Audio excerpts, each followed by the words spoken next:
Why is vulnerability key in the creative process? Find out as the cast shares tales of survival, revelation, and finding purpose at the hands of creating music. This is State of R&B. Music heals the soul. Music has healed my soul just by like allowing me to talk about certain things that have kind of like been a burden in my life, like throughout my life, and just I can't even believe I'm able to say it so freely now. But I went through like being molested in the church as a kid, and it just caused so much resentment. Like right after it happens, like you have so much resentments, and you're like you look at choir directors and you're like, all of you like that, you know what I mean? And you think that, and you think, oh, this is supposed to be a place of peace and where you go to be safe, and then this happens. And then you can't tell your mother because, especially as a black man, you feel like it's your fault. You know what I mean? But at 7 years old, there's no way it could possibly be your fault. So then it wasn't up until like, not my last girlfriend, but the girlfriend before that, where I kind of sat and spoke with her, and she went through the same thing. And I just watched how her telling me about it allowed her to heal herself. And just the healing in that, and I kind of said, wow, I want that freedom. And I didn't judge her, and I felt like when I told her that, she didn't judge me. So without music, I would have never gotten past that chapter in my life. There was times where I did not want to live. And God is so good because He allowed my gift to be a part of my healing process. There's a song on my album in particular called Living. But yeah, that song was so therapeutic for me because my album was done, but it was just an album filled with like songs about love, songs about heartbreak, songs about sex, songs about whatever, but nothing actually spoke to what I truly went through and how I really felt. And towards the end of my album, when I was, closing it out, that part of the story had to be told, for my own psyche, for my own healing. Well, I think having the ability to create and do music on every aspect, I wouldn't say it's healed my soul. I would say it's navigated my soul. In the sense of, it has given me purpose in what music, I've heard somebody say, music is what emotion sounds like. In that sense, my soul needed to know what the destination was. And music played a part in that. For me, growing up in a very, very strict home, my father was very, very violent. Not to his fault, but his way of showing love, being Nigerian, was to be physical. And there were many times as a kid where I thought to give up life because of it. And it started in church though, just playing the piano. I gave my life to Christ at 9 years old, listening to Fred Hammond in my bedroom, and I never understood why I was on my knees crying. I'm running back to you. So it's not even. I will tear this whole place up. It won't be a light working in this place. Sing one more line. All these lights is going out. I'll tell you that right now. I will tear this place up. You know what I mean? And I found myself like laid out on my floor crying, and then as I grew older, I realized, I actually had an encounter with God by myself. Yeah. And it's been with me the whole time, and I've literally, like, when I've made records, when I've do songs for people, Fantasia, Lose to Win, that's a vessel, and knowing right there. that when we was making that record, I was in a space where I was tired, like I was just emotionally tired. It's like, sometimes you gotta lose to win again. Even as a grown up, and I say that loosely,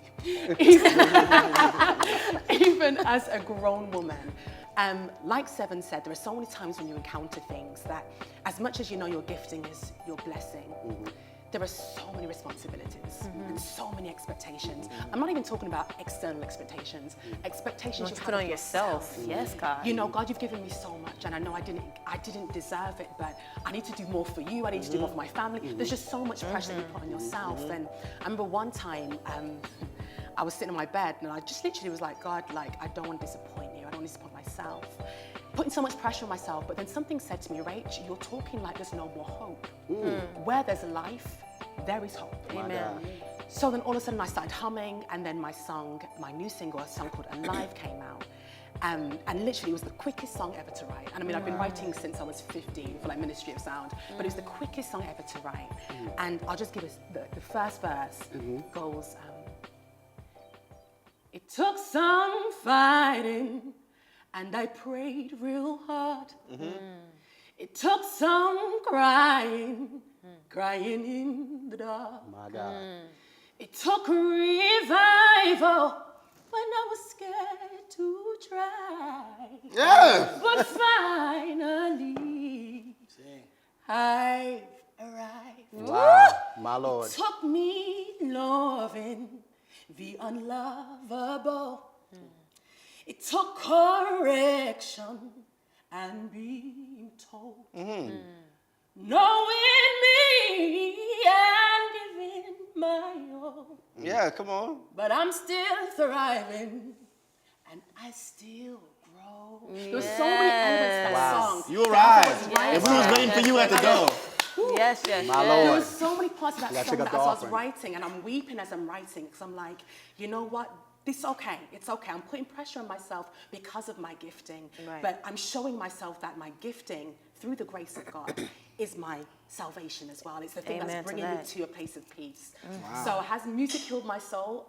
He's not only healed my soul, it's given me identity, it's given me purpose. Wow. It's given me a deeper and a more revelatory understanding of who God is.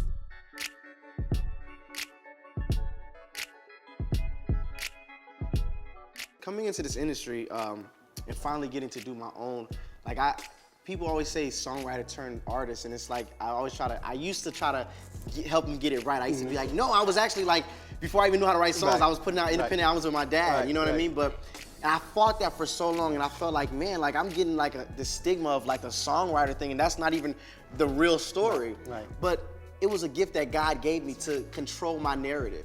And when I came into this industry, I was so young, and I was just trying to tell her, okay, you want me to be this way? You want me to dance like this? You want me to dress like this? Because I just wanted to kind of win and be the artist that I grew up on.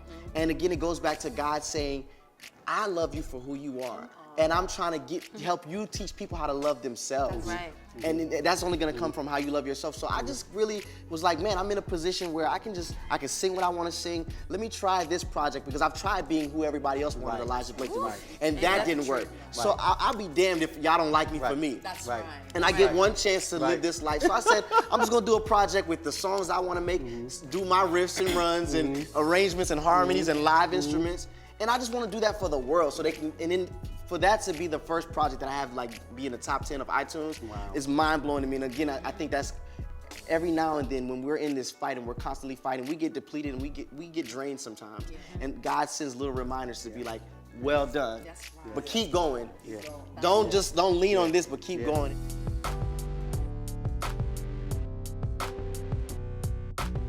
I love being a singer. I love being a songwriter. I love writing songs for myself. But being able to write a song for an artist and have them spill their whole entire soul and to trust you with that is probably one of the most endearing things I think anybody could ever do for you. I say this all the time. People always ask, well, how do you write songs for people? And I go, well, it starts with a conversation. Definitely. You know, it's nothing worse than saying, hey, you know what, I'm about to write you a song. Here you go. I love this man. We have been together for you make my heart shine. And they're just like, I just went through a divorce. Or I just went through a breakup. Or today I don't feel pretty. Or I don't like my skin complexion. Or, you know, I really wish I could lose weight. I don't like that I'm this size. Or I love that I'm this size and I think that it's amazing. To be able to have those conversations and help somebody just express themselves onto a record that's gonna essentially represent them. That's their representative. That's how they're saying, hey world, this is me. It's so special. I think vulnerability and what we do as writing songs for other people is the necessity. I feel like it's proven that it simply does not work in fabrication. Nope. If you write a song and somebody is portraying anything and they even give you in conversation a false narrative, Oh, you can feel it.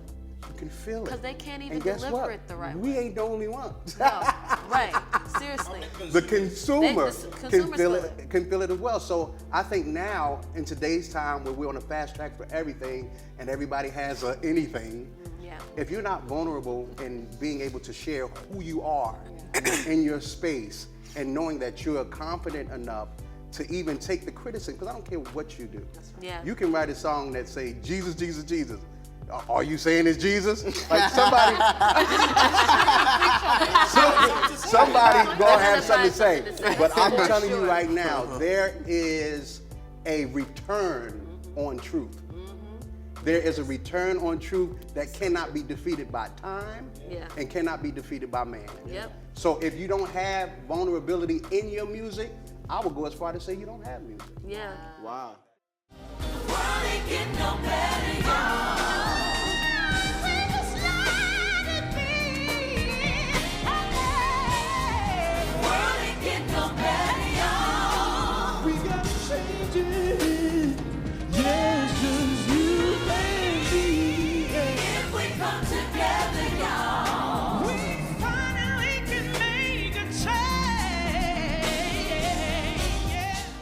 I feel like a record that I would do to speak to today's times, I don't feel like I have done it because it evolves and it turns daily when we face with these situations.